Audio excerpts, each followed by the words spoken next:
네, 이재명 대표 체포동의안 표결에서 무더기 이탈표가 발생한 여파로 민주당이 내홍에 휩싸였습니다. 이재명 대표 사퇴와 분당 가능성까지 거론되고 있습니다. 한편 국민의힘 전당대회 이제 6일 앞으로 다가왔습니다. 당권 주자들 오늘 마지막 연설회에서 어떤 메시지를 내놓을지 주목되는데요.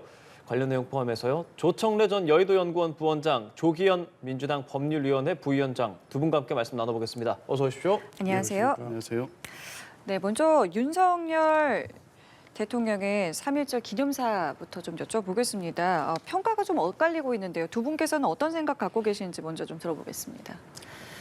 뭐 의미를 아주 함축해서 하셨죠. 어제 5분 20초 동안 네. 짧게 했는데, 그러니까 한일 관계 미래지향적 재정립 의지를 표명한 거라고 할까, 그게 중점을 두셨고요. 네. 어제 표현 중에 보면 안보와 경제, 글로벌 아젠다에 협력하는 파트너라는 표현을 대통령께서 쓰셨어요. 그러니까 이게 지금 과거사 문제는 과거사 문제대로 가고, 또 경제라든가 북핵 대응이라든가 이 부분은 미래지향적으로 가야 된다. 투 트랙으로 가야 된다. 이 말씀을 함축하신 거고요. 지금 북한 핵 미사일이라든가 핵 문제라든가 미사일 때문에 한미일 동맹 체제를 다시 굳건하게 해야 되는 그런 현실에 직면해 있지 않습니까? 네. 게다가 강제징용 피해자들에 대한 배상 책임 이런 부분도 네. 한일 간의 해법이 막바지에 이르는 걸로 보여지니까 네. 그런 문제까지 다 고려를 했다 이렇게 생각합니다. 예. 어떻게 좀 들으셨어요? 일단은 좀 답답했습니다. 어떻게 대통령의 인식이 저러실까? 그리고 지금 국민들이 우려하고 걱정하는 바가 있을 텐데 기존의 보수 진보 정권을 막론하고 전례 없는 기념사였다는 것이거든요. 적어도 미래 관계에 대해서는 어떤 정권에서도 강조해 왔습니다. 다만 일본이 과거를 직시하고 과거사에 대한 명확한 입장 표명을 요구하는 것이 모든 기념사에 담겨 있었죠. 이번엔 이제 그런 게 전혀 없었다는 측면에서 단순히 이 정권이 한일 관계 개선을 서두르고 있다는 것은 알고는 있었지만 그 인식 저변에 심각한 문제가 있다. 우려스러운 수준이다라는 게 좀 느껴졌고요. 가장 크게는 그 역사 인식의 출발부터 문제가 있다고 보여집니다. 그러니까 3.1절이라는 게 상징하는 의미가 있지 않습니까? 우리나라가 국권을 잃고 결국에 독립까지 이르는 데에서 촉발된 것이 3.1 운동에서부터 촉발됐기 때문에 적어도 한일 관계 개선을 위해 필요한 어떤 외교적 수사를 하신다고 하더라도 3.1절에 맞는 얘기에서 출발해서 하셨어야 되는데 전혀 이제 그런 부분에서 내용적으로 부합하지 못했기 때문에 네. 어제 기념사는 국민적 공분을 일으킬 수도 있는 정도의 내용이다. 저는 이렇게 봤습니다. 예. 미래지향적인 파트너십이라고 말하는 부원장님의 평가도 있었는데 긍정적으로 생각할 만한 요소는 없었겠습니까? 글쎄요. 그게 다 저는 불안하게만 느껴지거든요. 왜냐하면 미래지향적 파트너십이라는 것은 늘 한일 관계에 대해서 언급할 때 역대 대통령 다 하신 말씀입니다. 다만 이게 현안이 되는 이슈를 해결하지 않고 미래로 갈 수 없다는 것은 일본 측도 알고 있고요. 우리 정부의 일관된 입장이었습니다. 근데 지금 그 현안이 돼 있는 강제동원 그 판결 문제 또 그 위안부 문제 등등과 관련해서 일본은 일관되게 어떻게 보면 우리 정부의 굴욕적 태도를 요구하고 있다고 보여지거든요. 우리나라 대법원에서 배상 판결을 했음에도 불구하고 우리 정부는 그것을 국내 재단을 만들어서 국내 자본으로 해결하려는 기본 입장을 가지고 지금 일본과 협상을 하고 있는 것으로 보입니다. 이런 문제를 이렇게 풀고 과연 한일 관계가 미래지향적으로 나갈 수 있을지 의문이 제기되는 시점인데 일본의 태도 변화가 전혀 없는 상태에서 과연 이제 국민들이 바라는 그 미래지향적 한일 관계가 가능할지 의문입니다. 예, 같은 기념사인데 두 분의 평가가 많이 엇갈리네요. 네, 좀 네, 이런 조금 더 부정적인 말씀을 이야기에 대해서 어떻게 드리겠습니다. 생각하시겠습니까? 3.1절이니까 3.1절에 맞게 메시지가 나와야 된다라는 부분을 말씀하셨는데 지금 아까도 말씀드렸지만 해방 이후에 역대 정권들이 다 과거사 문제와 경제, 외교, 안보 문제를 분리해서 했어요. 그건 김대중 정부도 마찬가지였고 노무현 정부도 마찬가지였습니다. 어제 대통령의 메시지를 기념사를 자세히 보면 과거의 아픈 기억을 잊어버리겠다는 얘기는 아니지 않습니까? 이게 두 개의 과거사 문제와 지금 현재의 한일 관계 미래지향성 이 문제가 균형을 맞춰줘야 국제관계라든가 한일 경제 문제라든가 이런 게 다 풀리는데 네. 과거 5년 동안의 정부 때 과거 문제를 가지고 미래지향적 관계를 다 덮었기 때문에 굉장히 어려워졌어요. 그래서 한일 관계를 정상화하는 것이 사실 이 정부의 주요 과제 중에 하나였습니다. 그래서 그런 맥락으로 이해하시면 되겠습니다. 어제 윤 대통령과 이재명 대표가 짧게 좀 악수 나눈 이 장면은 좀 어떻게 보셨는지요? 뭐 화면으로 보이기에는 제대로 눈길도 안 주시더라고요, 대통령께서. 예. 그래서 저는 이제 그런 생각을 해봤습니다. 어쨌든 어제 기념사에서 이제 부각되고 있는 외교적 메시지가 협력 파트너십 아니었습니까? 이제 국내 내치로 돌아와서 보면 제1당의 대표인 이재명 대표와 대통령께서 지금까지 단 한 번도 만난 적이 없습니다. 어쨌든 국내 정치 또 지금 여러 가지 경제 문제나 어려운 현안들이 있는데 그 협력적인 부분에 있어서 좀 협력을 구하는 대상이 이제 이재명 대표라는 측면에서 보면 이렇게 의례적인 자리에서 그 형식적인 악수만 하고 그치는 정도를 언제까지 계속할 것이냐. 조만간 좀 만나서 수사는 수사대로 하고 또 현 정부가 풀어야 될 과제에 대해서 제1당 대표와 또 나눌 대화가 있는 거 아닙니까? 근데 대통령께서는 여전히 이재명 대표를 야당의 대표가 아니라 수사받고 있는 피의자로만 보시는 게 아닌가. 그 장면이 어제 그 화면에 그대로 드러난 것 같아서 좀 안타까웠습니다. 예, 민주당 내부 분위기도 그럼 좀 살펴보겠습니다. 이재명 대표의 체포 동의안이 부결됐지만 이 무더기 이탈표가 나오면서 내용은 좀 깊어지는 모습인데요. 일부에서는 비명계가 조직적으로 표를 모았다라고 주장을 하고 있는데 관련 발언 듣고 대담 이어가도록 하겠습니다. 주말께 조직적인 어떤 표를 모으는 그 과정이 있지 않았나. 당대표는 우리 당원들이 선출해가지고 뽑은 그 대표인데 그것을 일방의 의원님들, 소위 말해서 특별한 어떤 특정 계파들이 모여가지고 자기 나름대로 전략을 짜고 시나리오를 만들어서 당대표 내려오라. 그리고 그거 안 하면 체포동의안 가결시키겠다. 이렇게 실력 행사한 것은 너무나 해서는 안 되는 그런 올바르지 못한 정치 아닌가요? 그러니까 지금 전략을 짜서 시나리오를 만들어서 이거를 조직적으로 반란을 했다라는 주장인데요. 이게 실제로 가능성이 있겠습니까? 글쎄 결과로서만 보면 예. 이 준비된 어떤 조직적 반란이었다라고까지 평가하기는 어려워 보입니다. 왜냐하면 예. 그 표결 바로 며칠 전에 있었던 의총에서는 전체 의원의 총의가 있었다고 확인이 됐고 적어도 이번 체포영장에 대한 부결에 대해서는 네. 특별한 이견 없이 거의 절대 다수 의원이 부결하는 쪽의 입장이 확인이 됐었거든요. 네. 근데 이제 주말에 걸쳐서 특별한 어떤 흐름이나 이 부분에 대해서 다른 어떤 정치적 목소리가 나오지 않는 상태에서 이제 표결과 그렇게 나오니까 네. 사후적으로 이제 여러한 해석들이 나오고 있는 것입니다. 근데 예. 이제 김남국 의원 같은 경우에는 주말간에 아마 이제 몇 분들끼리 의사소통을 하면서 이런 흐름이 형성된 것을 조직적 반란이라고 이제 규정하신 것으로 보이는데요. 그러기에는 이제 사전에 어떤 조직적 행동의 결과가 이거였다면 예우가 좀 있었어야 되는데 당내에 그런 흐름은 없었던 것이거든요. 그것 때문에 이 결과가 더 당황스럽기는 한 것인데요. 네. 적어도 이번 투표의 조직적 반란 정도까지 평가하고 그래서 이 갈등이 촉발되는 계기가 돼서 이후 더 심화될 것이다. 이런 논리로 이제 아직은 해석하기는 어려울 것 같은데 이 결과를 놓고 지금 여러 해석들이 있고 어떤 사실관계와 상황이 있었는지를 확인하는 과정에서 여러 의견들이 나오고 있는 것으로 보입니다. 근데 안민석 의원이 라디오에서 앞으로 이 대표 관련한 사퇴 요구가 막 또 나올 수도 있으니까 투표를 하자고 제안을 했잖아요. 네. 이 투표를 함으로써 뭐 전반적으로 어떤 의견을 갖고 있는지 볼 수 있겠다라는 의견도 있지만 오히려 이게 또 셀프 구제가 될 수도 있다 이런 비판도 나오고 있는 상황인데 민주당 안에서 이 제안에 대한 의견들 어떻게 나오고 있습니까? 아직 뭐 2단계까지 논의하는 것은 좀 이르다는 생각이고요. 저는 당내에서도 사퇴 요구가 암암리에 이제 그런 얘기를 하시는 분이 있는지는 모르겠지만 당내에서 공개적으로 이렇게 당이 갈 수 있느냐, 구체적으로는 이재명 대표 체제로 총선을 치를 수 있느냐. 그래서 이제 대표가 어떤 결단을 해야 된다. 이런 흐름들이 공식적으로 나오고 있는 건 아닙니다. 선거에 대한 불안감 때문에 그런 해석이 있는 것은 사실이지만 대표의 사퇴를 전제하고 그 절차를 어떻게 가져갈 것까지를 논의하기에는 아직 이번 이 국회 본회의 표결 과정이 어떤 경우에서 이런 결과가 나왔는지에 대한 확인 과정이 필요하겠고요. 대표께서 아마 이제 그런 문제 때문에 계속 의원들과 접촉하고 소통하면서 이 결과에 대한 어떻게 해석할지, 그리고 대표께서 이후에 민주당을 어떻게 끌고 갈지 네. 뭐 이런 문제가 남아 있는 것이죠. 이재명 대표의 리더십이 발휘된다면 네.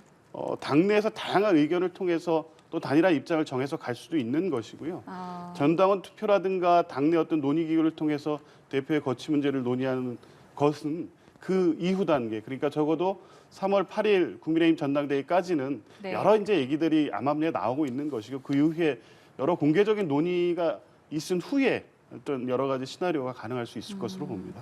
이재명 대표는 실제로 당 내에서 좀 더 소통하겠다. 그 말은 말씀하신 것처럼 좀 끌어안고 가겠다라는 건데요. 실제 좀 가능하겠습니까? 왜냐하면 분당 이야기까지도 벌써 나오고 있거든요. 글쎄요. 제가 외부에서 보기는 그게 불가능해 보입니다. 이번에 이제 그 체포동의안 사태는 사실은 이재명 대표의 그간의 논리가 무너진 겁니다. 사실상 민주당이 실패한 거고요. 방탄 논리가 와해된 겁니다. 제가 볼 때는 그렇습니다. 지금 이재명 대표와 민주당 지도부는 현재뿐만 아니라 앞으로도 다가올 사법 리스크에 대응할 아무런 준비가 안 돼 있다. 뭐 역할을 하기 힘들다 이렇게 보는 것이고요. 이게 이제 뭐 조직적 반란이냐 마냐 이것도 밖에서 보기엔 참 우습습니다. 왜냐하면 만약에 조직적 반란이었으면 네. 가결 반란표가 기권이나 무효표보다 많아야 되거든요. 반란표가 기권이나 무효표가 20표고 반란표가 18표 16표 정도 나왔지 정도 않습니까? 나왔죠. 그럼 이건 조직적 반란이 아닌 겁니다. 그러니까 그야말로 자유투표를 한 거라고 봐야 되고요. 그리고 안민석 의원이 무슨 뭐 최근에 무슨 뭐 전당원 투표하자고 그러는데 전당원 투표를 두 차례인가 세 차례 해봤잖아요. 그때 보면 투표율이 한 30% 나와요. 20몇 프로 나오기도 하고. 그러면 전당원 투표라는 게 명칭만 그렇지 실제는 핵심 지지층들이 강성 지지층들이 당 지도부의 뜻에 맞게 관철시키는 겁니다. 지금까지 두 번 했던 게 위성정당 만들 때 한 번 했었고요. 그렇죠. 재작년에 4월 7일 재보선 때 서울시장 선거, 부산시장 선거에 후보를 낼 건지 말 건지 가지고 했는데 다 지도부 민주당 지도부 뜻대로 갔어요. 그래서 제가 볼 때는 지금 뭐 이렇게 색출하자 말자 뭐 이런 거는 전형적인 자해 정치고요. 지금 명단이 공개된 40명쯤 되는 의원들은 이런 공포 분위기 하에서 내가 공천받을 수 있겠나 하는 의구심을 갖게 되잖아요. 그러면 2차 체포동의안 문제가 다시 청구가 됐을 때 어디로 가담하겠습니까? 제가 볼 때 민주당 강성 지지층이 민주당을 계속 한쪽으로 어려운 쪽으로 몰고 가고 있다 이렇게 봅니다. 예, 이렇게 민주당 내에서 다양한 의견들이 나오고 뿐만 아니라 지지층에서도 아까 말한 뭐 색출 뭐 이런 부분들도 좀 생겨나고 있으면서 분당, 투표 등등 사실 민주당 내에서 관련해서 논란이 너무 뜨겁지 않습니까? 법률이 또 계시니까 앞으로 민주당에서 이런 부분 좀 어떻게 해결해 나가려고 좀 노력을 하고 있는지 궁금한데요. 일단은 뭐 당내 열성 당원들의 심정은 충분히 이해한다. 다만 그렇게 좌표찍기 또 특정 의원을 상대로 도를 넘는 인신공격이나 이런 방식으로 의견 표출되는 것은 자제돼야 된다는 게 당 지도부의 공식적인 입장입니다. 그러니까 일단 갈등이 커지는 것은 뭐 일단 맞고 당내 어떤 질서 있는 논의를 통해서 향후에 계속될 이재명 대표에 대한 수사 등을 대처를 할지에 대한 논의를 시작하고 있고요. 아마 이번 표결 이전에도 이재명 대표가 여러 의원 그룹을 만나면서 설득도 하고 의견도 듣고 하는 과정은 있었던 것으로 그렇죠. 알고 예. 있습니다. 근데 다만 그것이 이제 이런 식으로 찬성, 가결 내지 무효 등 해서 압도적 부결이라는 총의로 모아진 것과 다른 결과가 나올지를 전혀 예상하지 못했던 상황에서의 의견 수렴이었다면 네. 지금부터는 이제 그러한 갈등 요인이 있다는 것을 전제해 놓고 만나실 거기 때문에요. 네. 적어도 이게 분당 내지는 뭐 대표의 사퇴 이렇게 갈등이 전면화되는 단계로 바로 나가지는 않을 것 같고요. 대표께서도 그러한 당내 어떤 위기 상황이라든가 당원들의 어떤 의견 뭐 여러 가지를 충분히 듣고 계시기 때문에 그런 수렴 과정을 당분간 거치시면서 향후에 어떤 계속되는 수사라든가 뭐 이런 부분에 대한 어떤 입장을 내시지 않을까 봅니다. 그럼 이 부분은 좀 어떻게 보세요? 이제 이재명 대표가 기소가 된 뒤에 당원 80조 적용 여부를 두고 갈등이 확산할 것이다라는 보도가 있습니다. 민주당 지도부에서는 이제 해당이 되지 않는다, 적용되지 않는다라고는 이야기를 하고 있지만 일각에서는 이거에 대해서 해석의 여부가 있기 때문에 예외가 없어야 된다는 주장도 있거든요. 이 부분 어떻게 좀 정리되겠습니까? 당원 80조는 원칙적으로 기소되면 직무 정지인데요. 예. 예외적인 경우에는 당무위원회 의결을 통해서 그렇게 하지 않을 수 있도록 바꿔놓았습니다. 네. 그러니까 이제 그런 거를 보면 이 사안에 적어도 민주당 내에서는 이 검찰이 정치 보복성 무리한 수사라는 거에 대한 당내 공감대는 분명히 있습니다. 그러니까 이재명 대표의 대장동, 뭐 향후 계속되고 있는 백현동이라든가 쌍방울 관련 수사에서 이재명 대표가 혐의가 상당히 있을 것 같아 불안감 때문에 지금 이런 상황이 발생한 것은 아니거든요. 그러면 적어도 80조의 예외 조항에 해당된다는 부분에 대한 것은 분명해 보입니다. 다만 이제 의원들이 실제 조직적으로 내지는 적극적으로 이 체제로는 갈 수 없다는 의견이 공개적으로 표명이 되기 시작하면 논의는 될 수는 있는데요. 현재는 어쨌든 이번 표결에서도 138표가 이제 부결 투표를 했고 예. 당내 다수의 입장은 이것이 정치 보복성 표적 수사라는 것에 공감대가 흔들리지는 않았기 때문에 80조 적용으로 바로 갈등이 촉발되지는 않을 것으로 봅니다. 예, 그러니까 이 모든 것들이 결국 뭐 법과 관련한 것들이고 법률이 계시니까 자꾸 여쭤보게 되는데 공직선거법 위반 관련해서도 이제 출석을 해야 하지 않습니까? 예. 민주당 내에서 더 많은 의견이 나올 것 같은데 좀 계속 이제 출석을 하게 되는 것들이 여론에 좀 영향을 어떻게 미치게 될까요? 이제 아무래도 부담스러운 건 사실이죠. 이제 검찰 출석도 이미 3번이나 하셨고요. 네. 이제 공직선거법 재판이 이제 시작되기 때문에 법원 출석 장면 또한 이제 언론에 계속 보도가 그러니까요. 될 예. 것이고 또 재판에서 있었던 내용도 또 보도가 될 것입니다. 근데 역시 지금 이제 진행되게 될 공직선거법 위반 사건도 허위사실 공표 아니겠습니까? 근데 다퉈지는 내용도 이제 지난번에 이미 대법원 확정 판결로 무죄가 확정 내용과 사안은 다르지만 법리의 적용에 있어서 크게 다르지 않을 것으로 봅니다. 결국에 기소가 됐고 재판을 받지만 법리를 통해서 무죄를 확인할 수 있다는 것이 이재명 대표 확고한 입장이기 때문에요. 그런 부분들을 당내에 설명을 하시면서 적극적으로 대응해 간다는 기조에는 변함은 없어 보입니다. 수사는 진행되고 있는 것도 있고요. 재판에도 출석을 해야 되고 곧 재판에 넘어갈 일도 있고요. 이러한 어떤 이재명 대표의 어떤 앞으로의 행보가 민주당 내에는 어떤 좀 영향을 미칠 거라 보세요? 글쎄요. 제가 지금 계산을 해보면 예. 당무를 진행하기가 힘든 상황까지 가지 않을까 이렇게 봐요. 지금 공직선거법 위반 혐의만 가지고 3월 달 내에 격주 단위로 나가야 되잖아요. 그렇죠. 지금 공판기일이 3월 3일, 3월 17일, 3월 31일 잡혀 있어요. 그리고 이번에 구속영장이 청구됐던 그 대장동 위례 신도시, 예. 그다음에 성남 FC 불법 보험금 문제가 있고, 그거 외에도 백현동 지금 비리 문제가 있죠. 예. 그다음에 정자동 호텔 특혜 예. 의혹 있죠. 쌍방울 대북 송금 의혹, 쌍방울 변호사비 대납. 예. 그다음에 대장동 관련해서 428억 약정된 부분도 지금 추가 수사가 되고 있고, 그다음에 김용 전 민주연구원 부원장과 관련됐던 8억 4,700만 원의 정치자금도 지금 연루가 돼 있어요. 수사 중이에요. 그러면 이게 제가 볼 때 파상적으로 들어오면 이재명 대표가 재판에 거의 매주 출석을 해야 되고 특히 정치자금법 위반 아니 공직선거법 위반 같은 경우는 1년 내에 끝내야 되니까 4월 달에도 공판기일이 잡힐 거예요. 예. 매주 당 대표가 법정에 출두하고 이게 의무사항이니까 네. 출석이 출두하고 그럼 대표가 나가는 날에는 최고위원회에 대표가 빠져야 되고 뭐 이런 상황이 벌어집니다. 이거를 제가 볼 때는 제3자가 보는 건 둘째치고요. 당내 국회의원이나 당협위원장이나 민주당 당원들은 어떻게 생각할지 제가 볼 때는 점점 어떤 방탄 프레임이 점점 힘을 잃어갈 거라고 보는 것이고 설득력을 잃어갈 것이라 봅니다. 민주당 이재명 대표가 당내 의견을 수렴하고 수습을 하는 과정을 이제는 시작을 해야 하고 이제 그것이 어느 정도 그래도 성과를 거둘 수도 있다라고 말씀을 해주셨는데 비명계 민주당의 길 모임 같은 경우는 재개를 한단 말이에요. 이런 부분도 그럼 다 끌어안고 갈 수 있다고 보시는지요? 그냥 뭐 추상적으로 끌어안고 간다 이거는 쉽지는 않을 수 있습니다. 근데 예. 지금 이런 전제는 뭐냐면 네. 적어도 이번에 찬성 표결을 했거나 네. 무효 기표를 해서 어느 정도 정책 입장을 표명한 분들이 공식적으로 어떤 입장인지 향후 어떻게 가겠다는 것인지에 대한 공식적 입장이나 입장 발표가 있는 상태가 아니거든요. 근데 공식적인 입장을 낼 수도 없는 상황 아니겠습니까? 이제 그것은 저는 이제 그렇게 보는데요. 적어도 이 정도까지 왔다면 예.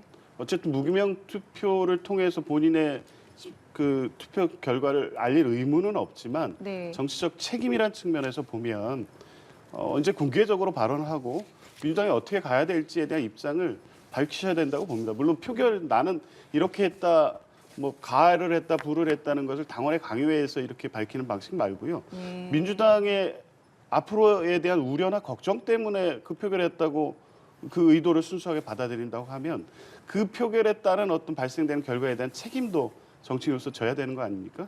이제 계속 이런 식으로 부결 투표, 가결 투표, 체포영장 들어올 때마다 이런 갈등이 계속 된다는 것은 어떻게 보면 궁극적으로 공멸의 길이 될 수도 있기 때문에 물밑에서 진행이 되는 것보다 이제 수면 위로 끌어올려서 그렇습니다. 이야기를 하는 것이 더 낫다라는 어떤 말씀이시군요. 시기든 이 갈등이 더 확대되지 않고 예. 조기에 수습되게 하려면 이재명 대표는 의견을 다양하게 수렴하는 기본적인 대표로서의 책임을 다하시는 게 필요하고 이런 입장을 가신 의원들께서도 적극적 입장을 내서 당이 어디로 가야 될지 총의를 모아야 되는 것이죠. 예. 그럼 또 원내 수많은 그 의견을 모으는 것이 중요할 텐데 원내 대표 선출 5월이잖아요. 4월로 앞당겨야 한다는 의견도 조금씩 나온다는 보도들도 나오는데 그 부분에 대해서 지금 민주당 내에서 좀 논의되거나 이야기 나오는 게 있는 겁니까?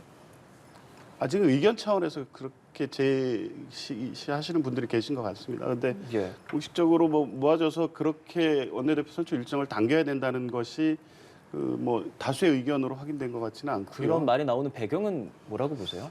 일부에서는 이제 이 결과를 가지고 원내 지도부의 책임 문제를 언급하시는 분들도 있고 조기에 수습하려면 어떤 지도 체제를 빨리 다시 재정비하는 게 필요하다고 보는 시각인 것이죠. 예, 그때 아마 그걸 당겨서 원내대표 선출하는 것으로 논의는 할 텐데 네. 정상적 일정으로 가지 않을까 저는 그렇게 봅니다. 아, 그렇게 보십니까?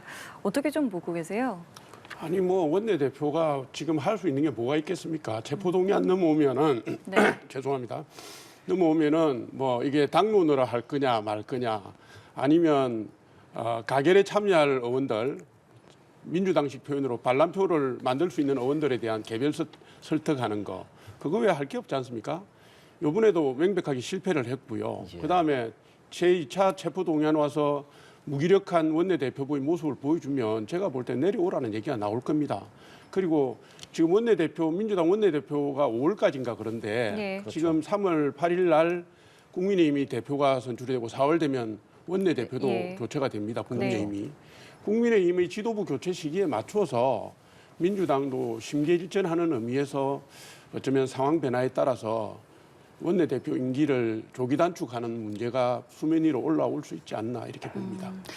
알겠습니다. 자, 그럼 이번엔 저희 그럼 자연스럽게 국민의힘 이야기도 좀 나눠보도록 하겠습니다.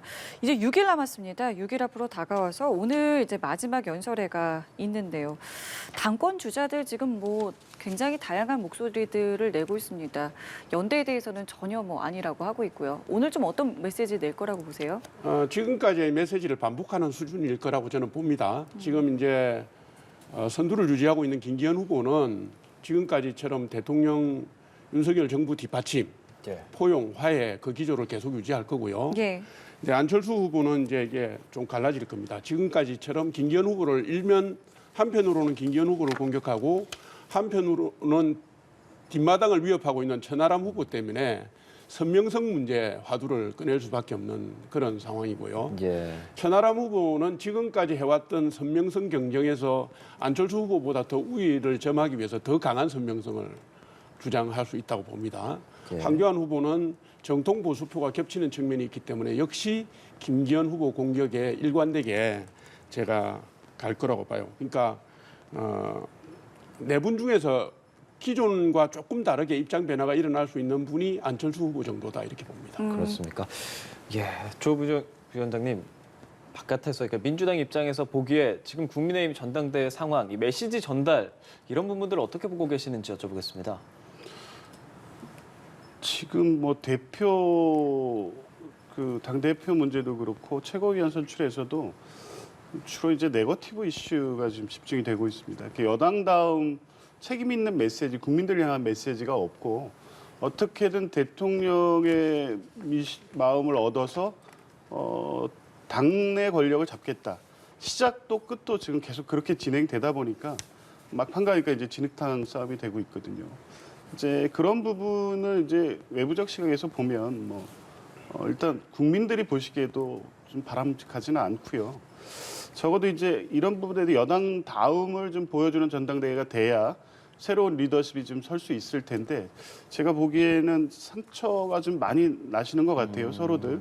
대통령과의 관계들도 그렇고 당내 지금 출마한 후보들 간의 관계도 그렇고 여당으로서 안정감 있게 그 당을 끌어갈 수 있는 지도부로 갈 수 있을지 그 부분은 이제 결과가 나오면 수용하고 가겠다고는 하지만 서로 간의 상처가 너무 큰 전당대회가 돼가고 있는 것 같습니다. 예. 지금 흐름을 좀 보면요. 각종 여론조사에서 김기현 후보가 이제 선두를 달리고 있는 결과들이 좀 나오고 있습니다. 이 배경은 좀 어떻게 보고 계세요? 우선 전체 흐름을 살펴보시면 예. 네거티브전이 지금 처음부터 계속됐는데 네. 이게 이제 여론조사 지지율에는 전혀 반영이 안 되고 있어요. 오히려 김기현 후보의 선두 추세가 강화되는 형태로 나타났고 그 네거티브전 와중에 천하람 후보가 안철수 후보의 지지표를 일부 잠식해 들어가는 모양새가 됐기 때문에 지금 뭐 각종 여론조사에서 안철수 2위 안철수와 김기현 후보의 격차가 더 벌어졌고 지금 이제 그 선거를 전당대회 일주일 정도 앞두고 있기 때문에 투표는 일주일도 아니죠. 한 6일부터니까 한 3, 4일 예. 앞두고 있는데 이게 보통 투표 3, 4일 전이면 국회의원들하고 당협위원장들이 입장을 정하기 시작합니다. 지금까지 다소 중립지대에 있던 분들도 네. 입장을 정하면은 이분들의 입장이 책임당원들에게 직간접적으로 전달되기 시작해요. 예전에 예를 보면 그렇습니다. 그래서 제가 추측하기에는 뭐 예단하기는 힘들지만 예.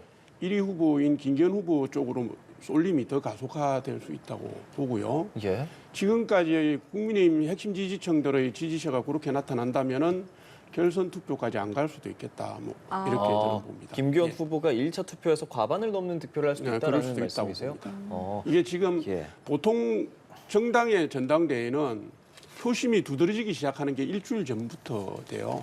예. 늦게는 3일 전까지 밀려갑니다. 그래서 지금쯤이면 이제 말하자면 각 지구당에 있는 책임당원들이 위원장님은 누굴 지지하세요라든가 예. 의원님은 누굴 지지하세요 묻기 시작해요. 묻기 시작하고 그게 이제 선택에 반영되기 시작하는 기점에 와 있다. 그 말인즉슨 의원들이나 그런 당직자들의 표심이 김기현 쪽으로 향한다라는 말로도 조금 들리는 것 같기도 지금까지 한데. 추세가 그렇게 나타난 걸로 보여집니다. 제가 이제 예. 특정 후보를 편들려고 하는 게 아니라 예. 각종 여론조사를 제가 분석한 걸로 보고 전당대회 경험치를 가지고 해석을 해보면 그렇다는 뜻입니다. 그럼 만약에 결선에 못 간다, 결선으로 간다, 네. 과반을 못 넘긴다고 하면 김기현 후보와 함께 갈 사람이 누굴까? 이 부분도 상당히 관심이지 않습니까? 제가 볼 때는 안철수 후보라든가 천하람 후보라든가를 지지하는 표가 예를 들어서 안철수 후보가 결선 투표로 가면 천하람 후보 표심이 다 안철수 후보가 가느냐 그렇게는 안 봅니다.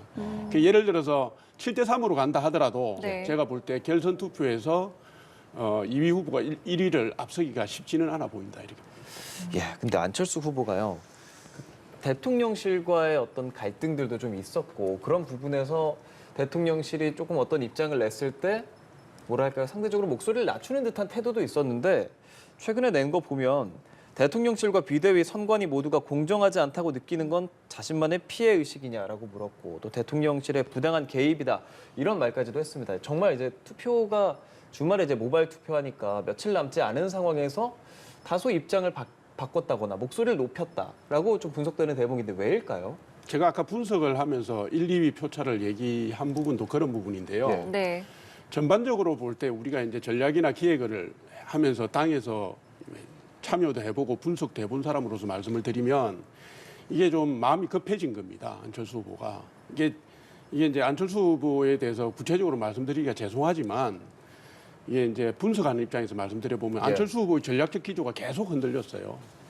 제일 처음 시작할 때는 윤핵관에 대해서 불편한 심기를 내비쳤다가 윤한연대라는 용어를 쓰면서 대통령실하고 불편한 관계가 되니까 대통령을 뒷받침하겠다고 돌아섰어요. 그러고 난 뒤 대통령은 공격을 못하지만은 김기현 후보하고 대통령실을 분리해서 김기현 후보를 공격하기 시작했습니다. 그죠? 근데 그 과정에서 예. 천하람 후보가 선명성 경쟁을 하면서 치고 나오니까 이게 예측된 겁니다만은 안철수 후보가 김기현 후보 쪽하고 천하람 후보 쪽한테 샌드위치가 되는 상황이 된 거예요. 그래서 이게 천하람 후보의 약진을 사실 안철수 후보 쪽에서 초기에 대응에 나섰어야 되는데 그 부분을 가볍게 여기고 간 겁니다. 그렇게 해서 천하람 후보가 지지율이 올라가면 안철수 후보가 빠지는 시소 현상이 나타난 거예요. 그래서 이제 투표를 며칠 앞두고 선명성 경쟁에 뛰어든 것은 천하람 쪽으로 가는 표를 다시 끌어안겠다는 의도로 보여지거든요. 분석적으로는 그렇습니다. 그래서 일관성이 굉장히 중요한데 전략적 일관성 부분이 좀 아쉽다. 이 말씀 제가 드립니다. 예, 부원장님께서는 결선까지 안 가고 과반 득표를 김기현 후보가 할 거라고 말씀하셨는데 지금의 어떤 상황들을 좀 어떻게 보고 계시는지요? 저도 최근의 추세를 보면 네. 결선까지 안 갈 수 있겠다 이렇게 보여지거든요. 그러니까 어쨌든 이번 국민의힘 전당대회 투표의 가장 큰 변수는 윤심이었고 이후에 이제 계속 그 전당대회가 진행되는 동안에 여러 변수들이 발생했지 않습니까? 김기현 후보의 그 땅 문제도 땅투기 있고요. 의혹이요? 예. 또 최고위원 후보들 간에도 장해찬 후보의 뭐 지금 가사 소설 문제 뭐 여러 가지가 있습니다. 그런데 전체적인 어떤 지지율 구도가 한 번도 흔들린 적이 없고 오히려 윤심을 내세운 후보들 쪽으로 쏠림 현상이 계속 막판에 더 강해지는 것으로 보여집니다. 그러면 아마 지금 말씀하신 대로 이제 선거 막바지에 조직적 표를 이제 관리까지 이어진다고 하면 네. 결선 투표 없는 결과가 나올 수도 있을 것 같습니다. 제가. 아, 예. 그러면 지금 잠깐 이야기 나온 이 장해찬 청년 최고위원 후보의 과거 웹소설 논란. 일단은 장 후보 같은 경우는 이게 허구니까 아무 문제가 없다라고는 했지만 이제 반대쪽에서는 사과는 해야 되는 거 아니겠느냐라고 얘기가 나오고 있거든요. 이 부분 좀 어떻게 보셨습니까? 핑크님의 지적에 저도 동의를 합니다. 2015년, 2016년에 무슨 강남 하타라는 웹소설을 썼다고 그래요. 근데 이제 저는 웹소설을 본 적이 없습니다. 이 내용도 아직은 보지는 못하셨고요. 근데 이제 앞으로 찾아보게 될 건데 예. 이게 이제 거기서 연예인의 실명을 썼다 뭐 이런 논란인데 네. 이게 웹소설이라는 게 구독자 수에 따라서 수익 모델이 확 바뀌잖아요. 네. 그래서 웹소설의 판타지 분야는 완전히 허구에 기초한 자극적인 내용들이 많이 들어가 있다고 그래요. 저도 물어봤습니다. 들어가 있다고 그래요. 아마 그런 것 같은데 그러니까 이제 뭐 표현의 자유니 문학의 창작의 자유니 이런 얘기를 하는데 네. 누군지 알만한 내용이 들어가 있는 것은 매우 부적절한 것이고요. 제가 볼 때는 이건 정치를 하기 전에 한 거거든요. 예. 그러니까 정치를 하기 전에 했으니까 아마 그 당시에 장해찬 후보가 생계의 문제나 뭐 이런 걸로 했을 수도 있고 저는 이렇게 보는데 지금 소설을 계속 쓰는 것도 아니고 정치를 한다면 네. 이거는 깔끔하게 사과하고 정리를 하고 넘어가는 게 맞다고 봐요. 뭐 여러 가지 뭐 토달지 말고 네. 이거는 뭐 예전에 내가 쓸 때 그 환경에 맞게 쓰느라고 적절하지 못한 측면이 있으니까 사과드린다 하면 되는 문제라고 저는 봅니다. 이 문제를 정치 이전의 문제를 정치인이 된 이후까지 끌고 오는 거는 적절한 처신은 아니다 이렇게 봅니다. 어떻게 보십니까, 이 사안은? 그 과거의 사건이긴 하지만 적어도 여당의 최고위라는 측면에서 보면 자질이나 윤리의식을 확인한다는 측면에서는 간단치 않은 문제라고 보고요. 저는 이 사안을 대하는 태도에 좀 심각한 문제가 있다고 봅니다. 가상 소설이니까 문제 없다는 식으로 일관되게 했습니다. 근데 분명히 누가 보더라도 이 특정된 연예인이 있어서 아마 뭐 형사적 조치까지는 안 나가더라도 어쨌든 계속 보도가 됐기 때문에 느꼈을 어떤 모욕감이나 불쾌감은 상당했을 것으로 봅니다. 그냥 사과하셨어야 되는데 이 사안에 대해서 선거라는 당면한 문제가 있긴 하더라도 정치적 계산을 먼저 한 것 같습니다. 노예한 정치인들이 하는 매우 정치적인 행위이죠. 그러니까 이런 문제가 발생했을 때 어떤 태도를 보이느냐가 정치인으로서의 자질 문제로 연결시킬 수 있는 거 아니겠습니까? 그런 측면에서 보면 이 사안에 대한 태도에서의 심각한 문제가 있었고 향후에도 장해찬 후보가 최고위원이 된다고 해도 당이든 본인이든 두고 문제가 될 수밖에 없는 사안이 된 것 같습니다. 말씀하신 것처럼 이 사안이 불거지고 진행되는 어떤 과정들이 기존의 정치인과 크게 다르지 않는다. 사실 왜냐하면 이것이 청년 최고위원 이제 후보들의 이야기이거든요.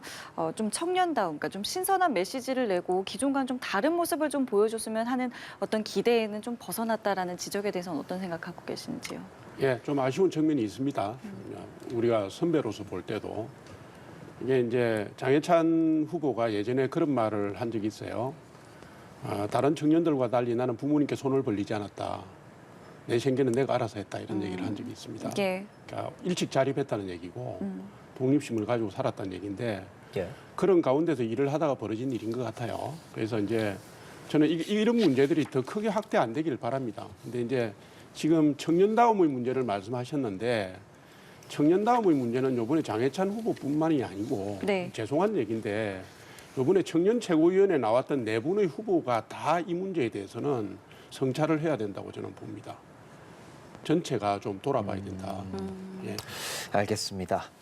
3월이 됐고요. 3월 임시국회도 시작이 됐습니다. 뭐 임시국회가 열리는 것에 대해서 여당은 방탄 임시국회다라고 이야기를 하고 있고요. 야당에서는 지금 민생을 위해서 어쩔 수 없다는 입장인데 민주당에서 이렇게 임시국회를 열게 된 배경 설명 좀 해주실까요?